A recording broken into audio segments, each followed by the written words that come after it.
Okay, this is a comment from my video where I was talking about how things today in high school are a lot different from when I was in high school 10 years ago. And I was talking about how politics is like way more prevalent and kids are talking about it a lot more. And I feel like you guys took me way too seriously when I said that we never talked about politics when I was in high school, because that's just not true. Obviously, we talked about politics. We talked about politics in government class. We talked about politics among our peers. I remember doing like political cartoons and stuff like that.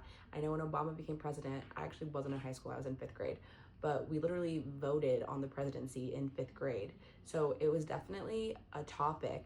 All I'm saying is that it's not talked about now in the same way that it used to be. One of my best friend's parents voted Republican. That didn't make me dislike her, or that didn't make me dislike her parents. I just thought that we had different views on things. It wasn't fueled with so much hate. And I know that's how it has to be with our current political climate. And I completely understand why it is the way it is, but I'm just talking about how it is different now than it was 10 years ago. And that's it. Students are a lot more emotionally invested into politics than I think we were in high school, or me at least personally. And when Obama became president, I was very excited, and I think that's a lot to do with the fact that my parents were very excited, but I wasn't as emotionally invested in it as some of the kids are today. Kids are not friends with each other because of their political views, which again, I completely understand, but at the same time, these kids are a lot more emotionally invested with a lot less critical thinking skills, so they're only getting their information from the internet, from TikTok, from their peers, from their parents, but they don't actually have the critical thinking skills to form their own opinions, and that's kind of where it gets dangerous, right? They're just spewing what they hear from all of these other areas of life, and that's where it's kind of scary. And unfortunately, I think unless you're a teacher right now, you don't really understand what I'm saying.